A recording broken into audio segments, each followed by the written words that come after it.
E agora vamos à entrevista do dia com Denise Campos de Toledo. E vamos falar agora das polêmicas pautas do Supremo, a independência do Judiciário, os desdobramentos do inquérito das fake news. Eu converso com Gustavo Badaró, que é advogado criminalista, professor da USP e conselheiro federal da OAB. Doutor Gustavo, boa noite. Boa noite, Denise.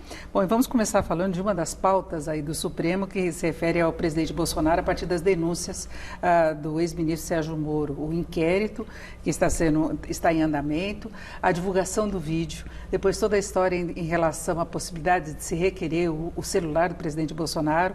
O ministro Celso de Mello indeferiu, mas ele divulgou um comunicado em que ele disse que o próprio presidente tem que respeitar a Constituição, né, independentemente de ser presidente, então, e que o Supremo não pede por pedir. Eu queria saber como é que o senhor vê esse processo todo, porque se questionou a legalidade, a divulgação de um vídeo que mostra declarações comprometedoras também de ministros e não apenas do presidente. Bem, Denise, o inquérito foi instaurado a partir das declarações do ex-ministro da Justiça, Sérgio Moro. Com relação à necessidade de instauração do inquérito, me parece correta, as denúncias mereciam ser apuradas.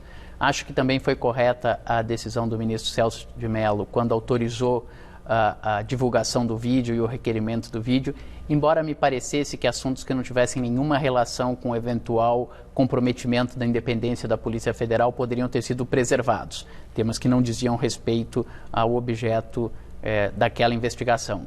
E acho que o maior mal-estar foi em relação à possibilidade ou não de apreensão do telefone, de aparelho celular do presidente da República. Isto foi objeto do requerimento de alguns partidos políticos que fizeram uma manifestação no inquérito sem ser interessados. O ministro Celso de Mello pediu que o Procurador-Geral da República se manifestasse. O Procurador-Geral da República disse que não havia necessidade para aquela investigação ao ver dele e o ministro Celso de Mello indeferiu. Nessa parte final, tudo normal. O lamentável é o clima que nós vivemos, que o presidente da República dá recados de eventuais efeitos imprevisíveis em caso de decisão do Supremo e que o Supremo, para indeferir uma decisão pelo seu decano, que é o mais experiente, tenha também que dar recados ao presidente da República. E questionaram, inclusive, Celso de Mello, os apoiadores do presidente Bolsonaro, no Congresso, inclusive, por declarações que ele deu no final de semana no âmbito pessoal, mas comparando a situação agora do Brasil ao nazismo, na época em que se configurou toda a formação disso daí, e acharam que ele não tinha, a partir disso, condições de levar adiante o inquérito. Tem sido uma praxe entre os nossos juízes, inclusive das Cortes Superiores e do Supremo Tribunal Federal, muitas vezes se manifestar ou dar sua opinião pública sobre assuntos gerais. Eu também, particularmente, acho que o juiz, ainda mais relacionado a um tema, estando o presidente da República sob investigação de um inquérito com a relatoria do ministro Celso de Mello, deveria ter permanecido reservado e deixar para falar nos autos. Mas também o presidente da República poderia não falar tanto sobre assuntos relacionados ao Poder Judiciário e a sua independência e autonomia. Então agora fica aquela quem falou primeiro e quem está respondendo na agressão de quem. Quem perde, com certeza, é o cidadão brasileiro e a estabilidade das nossas situações. E aí nós temos o inquérito envolvendo Alexandre de Moraes, né, que foi a partir de uma decisão dele, que nós tivemos uma operação na semana passada contra as fake news, contra blogueiros, contra empresários que apoiam o presidente e mesmo deputados. Se questionou a legalidade desse processo porque partiu do Supremo.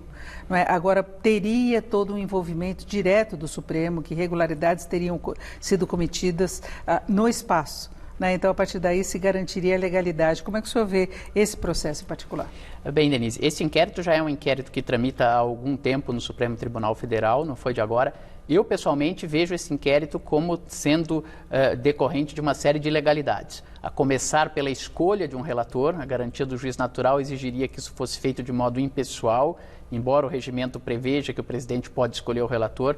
Também não me parece exatamente que a situação fosse uma situação que justificasse o inquérito tramitar perante o Supremo Tribunal Federal, poderia ser um inquérito instaurado pela Polícia Federal, por quem tenha competência. Então, com relação ao instrumento, ele me parece equivocado. E a própria ex-procuradora-geral da República, no ano passado, tinha pedido o arquivamento desse inquérito. Portanto, não me parece que ele devesse continuar. A outra questão é se o que se está investigando está dentro do limite de liberdade de expressão ou um abuso desse direito e não um uso normal. E aí me parece, pelo que tem sido noticiado, que realmente excesso processos estão sendo cometidos em grande medida ataques às instituições. Eventualmente um ministro pode errar, como todos nós podemos errar, mas uma coisa é atacar uma decisão por seu erro. Outra coisa é querer destruir ou atacar uma instituição como o Supremo Tribunal Federal. Isso me parece claramente inadmissível. Indo dos exemplos aí, eu acho que mais graves é a posição de Sarah Winter, que ela está num acampamento, inclusive em Brasília. Sábado à noite nós tivemos manifestações, o grupo 300, que tinha bem menos do que isso, mas lembrava a extrema-direita do exterior, manifestações antigas, uma coisa que preocupa pelo contexto em que isso se coloca, e ela desafiou a decisão de Alexandre de Moraes, desafiou qualquer convocação para depor, disse que não vai, inclusive falou que queria ter um embate físico com Alexandre de Moraes. Aí como é que fica essa posição, esse desdobramento? Me parece que isso claramente é um abuso do direito à liberdade de expressão. Uma coisa é cada cidadão poder expressar o que pensa, quais são as suas opiniões. Outra coisa é quando essa liberdade deixa de ser de expressão e passa a ser um ataque pessoal, chamando o ministro para a briga, dizendo que ele nunca mais teria paz, que aquela teria sido a decisão mais errada que ele cometeu. Não é essa forma de atacar uma decisão judicial. Ainda que errada, há meios judiciais no próprio processo. A posição, inclusive, de não cumprir a decisão do Supremo, que ela jamais irá depor, parece que ela claramente está querendo um enfrentamento e talvez tirar alguma vantagem, se martirizar a partir de uma decisão. Mas certamente nem ela, nem o presidente da República, nem ninguém pode deixar de cumprir uma decisão do Supremo Tribunal Federal. Pode recorrer, pode discordar pessoalmente, mas para que as instituições funcionem, as decisões do Supremo têm que ser cumpridas. E os termos dessa investigação, eles meio que coincidem com apurações que já vêm sendo feitas no âmbito do Congresso em relação às fake news. Vários deputados que foram, inclusive, alvos também de fake news, de robôs, do chamado gabinete do ódio. Então, que se tenta buscar a origem, inclusive o financiamento. Então, temos em paralelo essa situação. A votação foi adiada para a próxima semana, porque não houve consenso em relação ao projeto, exatamente por não se conseguir diferenciar o que é liberdade de expressão e o que seria um crime. Agora, quando envolve, por exemplo, o Supremo, que é uma coisa que tem sido muito colocada, defendendo o fechamento do Supremo, fechamento do Congresso, volta do AI-5, isso daí caracterizaria liberdade de expressão ou é um crime? Veja, eu acho que isso excede a liberdade de expressão, né? Seria como alguém hoje, por exemplo, defender o nazismo.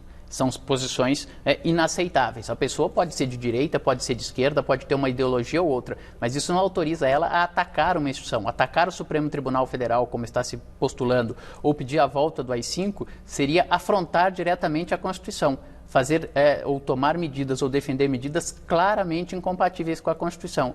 E aí o direito à liberdade de expressão tem limites. Né? Como todos os direitos, eles encontram limites no conflito com outros direitos. E aí me parece que, nesse caso, não se pode aceitar essa situação. Agora, muita gente acha que caberiam outros tipos de tipificação de crimes que nem dependesse de um processo ou de uma legislação específica para fake news, inclusive nos ataques pessoais que são muito constantes, ataques contra políticos, ataques contra jornalistas, contra pessoas que se colocam, por exemplo, contra o governo, em alguma declaração ou não necessariamente contra, qualquer questionamento. Há necessidade de uma legislação mais específica? Para os ataques individuais, hoje nós já temos crimes específicos, como os crimes contra a honra, calúnia, injúria, difamação. Temos o crime de ameaça, a depender do tipo de situação.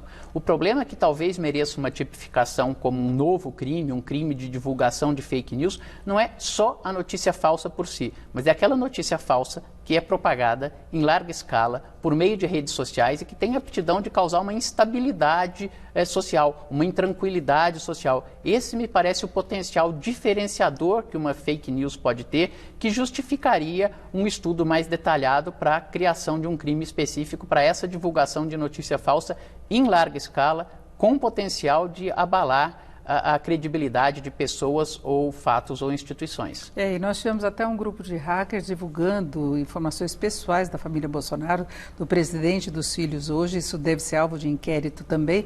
Difícil de ser rastreado, porque nós já tivemos situações semelhantes no exterior. Inclusive, eles também interferiram até no site da polícia de Minneapolis, nos Estados Unidos, mas aí o grupo que atua no exterior.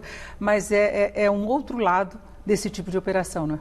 É uma situação absolutamente inadmissível. Quer dizer, o presidente da República, seus familiares ou qualquer cidadão tem o direito de manter esses seus dados, que são dados pessoais, sensíveis, preservados. Esse ataque, essa divulgação, caracteriza crime, deve ser investigado. Se haverá apuração exitosa ou não é outro motivo. Mas, sem dúvida, o presidente da República e seus familiares e alguns deputados que me parecem e empresários, ministros, tiveram seus direitos violados, isso caracteriza crime e, investigado e descoberto o autor, ele deve sim ser responsabilizado. Agora, o senhor vê alguma condição de uma pacificação com todos esses embates e questionamentos em relação à legalidade de processos, legalidade de atuação e entre os poderes, não é? Que nós temos aí o Supremo, nós temos o Executivo, nós temos o Legislativo, todos com essa discussão e grupos também de manifestantes.